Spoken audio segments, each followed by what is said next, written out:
بسم اللہ الرحمن الرحیم اللہم صلی وسلم علی نبینا محمد وعلی آلہ وبارک وسلم۔ اللہ رب العالمین قرآن مجید کے اندر ارشاد فرمایا، اللہ تعالیٰ نے اپنے بندوں کو حج کا اعلان فرمایا کہ لوگ دور دراز سے، ہر پہاڑ، ہر وادی سے اس مقدس سفر پر نکلیں، اپنے رب کی بارگاہ میں حاضر ہوں، اپنی بندگی کا ثبوت دیں۔ آج کے اس مقدس لمحے میں جب آسمان اپنی بلندیوں سے ہمیں دیکھ رہا ہے اور زمین اپنی وسعتوں سے ہمیں گلے لگا رہی ہے، میں آپ سے بات کرنا چاہتا ہوں حج کے اس پاکیزہ سفر کی، جو ہر مسلمان کے دل کی آرزو ہے، جو ہر دل کی تڑپ ہے، جو روح کی تسکین ہے۔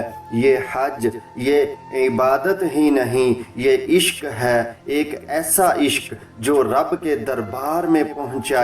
یہ وہ سفر ہے جہاں جسم کی تھکن دل کی روشنی بن جاتی ہے، جہاں ہر قدم دعاؤں کا پیغام بن جاتا ہے، جہاں ہر لمحہ دل کی توبہ اور اللہ کی قربت کی زبانی یاد بن جاتی ہے۔ میرے دوستو عزیزو، میں نے ایسے بھی لوگ دیکھے جو بظاہر چل پھر نہیں سکتے، مرض کا ان کے اوپر غلبہ ہے، مگر جب وہ خانہ کعبہ کے قریب پہنچتے ہیں انہیں نہ مرض یاد رہتا ہے، نہ کوئی غم یاد رہتا ہے۔ ایسے چلتے ہیں، طواف ایسے کرتے ہیں کہ جیسے بالکل تندرست ہوں، جسم توانا ہو، چاقو چوبند ہوں۔ میرے دوستو، یہ خانہ کعبہ کے معجزات میں سے معجزہ ہے۔ بندہ جب وہاں پہنچتا ہے، بندے کو کچھ بھی یاد نہیں رہتا، نہ کچھ درد یاد رہتا ہے، نہ کوئی غم یاد رہتا ہے۔ بندہ یہی پکارتا ہے، لبیک لبیک اللہم لبیک، اے میرے اللہ میں حاضر، اے میرے مالک میں گناہگار حاضر، میرے سر پہ گناہوں کا بوجھ ہے، میرا دل کالا سیاہ ہے، میرے مولا میں آ گیا ہوں، کالے دل کے ساتھ گناہوں کے بوجھ لے کے میں آ گیا ہوں۔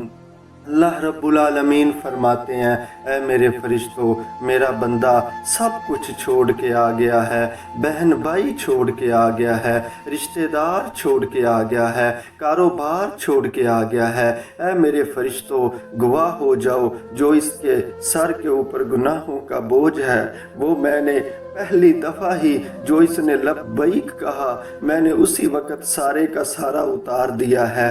جیسے اس نے سفید لباس پہنا، میں نے اس کے سارے جو سیاہ کاغذ تھے وہ مٹا کے سفید کر دیے ہیں، میں نے جو اس کے دل کی سیاہی تھی اس کو دور کر دیا ہے۔ میرے بھائی، یہ محبت کا سفر ہے، یہ عشق کا سفر ہے، مگر ہمیں پتہ ہی نہیں ہم نے یہاں آ کر دعا کیسے کرنی ہے۔ ہم اپنی دنیا مانگ رہے ہیں، میرے بھائی دنیا بھی مانگنی ہے تو اس کا بھی انداز محبت ایسا رکھو، خانہ کعبہ کی طرف دیکھو، پیار سے دیکھو، اپنے رب سے باتیں کرو کہ یا اللہ تو جانتا ہے مجھے مال کی محبت نہیں، مجھے دولت کی ہوس نہیں، پر کیا کروں، یہ دنیا جینے نہیں دیتی، یہ غریب بندے کا دوست کوئی نہیں ہے، غریب بندے کا رشتہ دار کوئی نہیں ہے، غریب بندے سے بہن بھائی رشتہ ناتا نہیں کرتے۔ وہ کہتے ہیں اپنا بیٹا اپنی بیٹی اپنے پاس رکھ، تیرے پاس کیا ہے جو تو ہمیں دے گا، تیرے پاس کیا ہے جو ہماری بیٹی کو خوش رکھ سکے گا۔ میرے مولا تو رازق ہے، تو جانتا ہے میں تو تجھ سے محبت کرتا ہوں، میرے دل میں تو تیری یاد ہے، پر یہاں دنیا میں رہنے کے لیے یہ جو تو نے پیٹ دیا ہے یہ کھانا مانگتا ہے، جو تو نے اولاد دی ہے، جو تو نے بہن بھائی دیے ہیں، ان کی جو ذمہ داریاں ہیں وہ پیسے کے بغیر نہیں چلتی۔ میرے مالک تو جانتا ہے مجھے تو تیری محبت ہے، پر یہ جو رزق کا مسئلہ ہے میرے لیے آسان فرما دے۔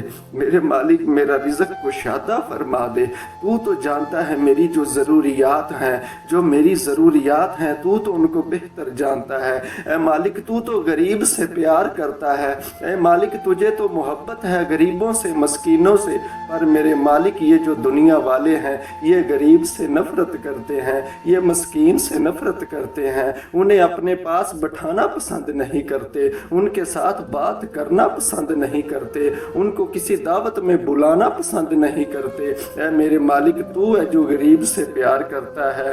مولا میں راضی ہوں تو نے جس حال میں رکھا ہے، مگر میرا رزق اتنا کشادہ کر دے کہ مجھے کسی کے آگے ہاتھ نہ پھیلانے پڑے۔ اے میرے مالک میں تیری بارگاہ کا محتاج ہوں، میں صرف تجھ سے مانگوں، تجھ سے فریاد کروں۔ میرے مالک میری ضرورتیں پوری فرما دے، میرے لیے تو کافی ہو جا۔ اور تیرا ارشاد بھی ہے، کیا رب اپنے بندوں کے لیے کافی نہیں؟ یہ محبت کا سفر ہے، اپنے رب سے باتیں کرو کہ یا اللہ اب تو نے بلایا ہے مجھے، اب تو نے کرم کر دیا ہے، رحم کر دیا ہے، میرے گناہ معاف فرما دیے ہیں، مگر جو باقی زندگی بچی ہے وہ بھی میں اپنے آپ کو تیرے سپرد کرتا ہوں۔ کہیں ایسا نہ ہو کہ میں خانہ کعبہ سے جیسے ہی 2 قدم دور ہو جاؤں تو مولا تیری قربت، تیری رحمت سے نہ دور ہو جاؤں۔ میرے مولا مجھے ہدایت سے بھی مالا مال فرما دے۔ مولا جو پہلے گناہ کر چکا، جو مجھ سے خطائیں ہوئیں ان کی معافی چاہتا ہوں، معاف فرما دے، مگر جو زندگی باقی بچی ہے مولا وہ قبول فرما دے، ہدایت سے، نور ایمان سے، تقوی سے مالا مال فرما دے، اپنی محبت اور اپنا قرب عطا فرما دے۔ مولا ایسا کرم فرما کہ جب واپس جاؤں تو حج کا جو اثر ہے وہ میرے روح میں، میرے لوں میں، میرے جسم کے ذرے ذرے میں محسوس ہو، میرے دل کے اوپر اس کا اثر ہو، میری آنکھوں میں اس کا اثر ہو، میرے کانوں، میری زبان اور میرے جسم کے ہر بال کے اندر اس کا اثر ہو، تیری رحمت جلوہ گر ہو۔ میں پھر اس دنیا میں، شیطانی دنیا میں لوٹنا نہیں چاہتا، میں پھر وہ گناہوں کی وادی میں نہیں جانا چاہتا۔ میرے مولا میری حفاظت فرما دے، مجھے اپنے کرم سے، اپنے رحم سے مالا مال فرما دے، مجھے اپنی خاص توجہ عنایت فرما دے۔ اے میرے مالک تو میرے لیے کافی ہے، تو میرے لیے کافی ہے۔ اے میرے مالک لا شریک لک، لا شریک لک، جب بندہ صدائیں لگاتا ہے لبیک اللہم لبیک لا شریک لک، میرے دوستو اس کا کوئی شریک نہیں، اس کا کوئی شریک نہیں۔ اگر اس کے علاوہ کسی سے مدد مانگنا شرک ہے تو میرے بھائیوں یہ عشق کا تقاضا ہے، اس کے علاوہ کسی سے ڈرنا بھی شرک ہے، اس کے علاوہ کسی کو دل میں جگہ دینا بھی شرک ہے، اس کو محبت میں بھی شریک نہیں کرنا، اس کو ڈر میں بھی شریک نہیں کرنا۔ آج ہمارا کیا حال ہے؟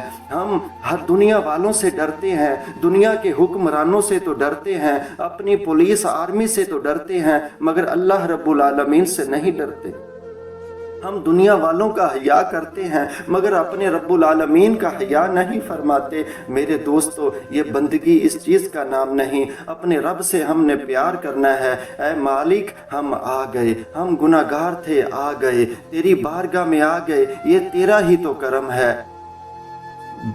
دوستو بزرگوں یاد رکھو، جب حضرت ابراہیم علیہ السلام نے یہ اعلان فرمایا تھا کہ آ جاؤ اللہ کے گھر کا حج کرو، تمہارے اوپر فرض کر دیا گیا ہے، تو میرے دوستو آج ہم دیکھتے ہیں کوئی 1 بار جا رہا ہے، کوئی 2 بار جا رہا ہے، کوئی زندگی میں 10 بار عمرہ کرتا ہے یا حج کرتا ہے۔ اس میں روحانیت کیا ہے؟ اللہ والے فرماتے ہیں کہ جس نے جتنی بار ابراہیم علیہ السلام کی آواز پر لبیک کہا اتنی بار وہ حج کرے گا، اتنی بار وہ عمرہ کرے گا۔ جب ابراہیم علیہ السلام نے اللہ کے گھر کا اعلان کیا، تعمیر مکمل کرنے کے بعد وہ جو عالم ارواح میں تھے، جو ماں کے پیٹ کے اندر تھے، جو اس دنیا میں موجود تھے یا جو عالم ارواح کے اندر تھے، جس نے جتنی بار کہا اللہ رب العالمین اتنی بار اس کو موت نہیں آئے گی جب تک اتنی حاضری مکمل نہ کر لے۔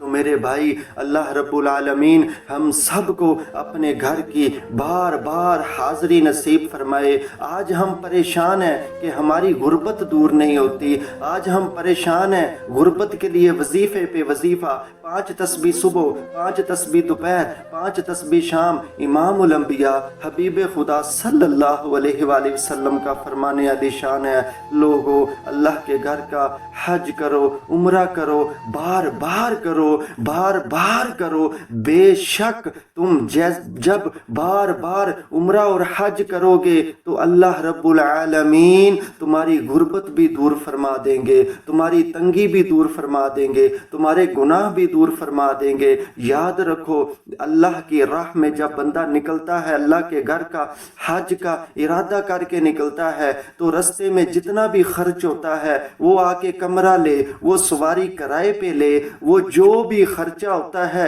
یہ سارے کا سارا اللہ رب العالمین کی بارگاہ میں خرچ کرنے جیسا ہے۔ یہ ایسا ہے کہ ہم نے اللہ کے لیے خرچ کیا، اور جو اللہ کے لیے خرچ کرتا ہے اللہ رب العالمین 700 گنا کر کے واپس لوٹاتا ہے۔ دعا ہے اللہ رب العالمین ہم سب کو اپنے گھر کی بار بار حاضری نصیب فرمائے۔ السلام علیکم ورحمۃ اللہ وبرکاتہ۔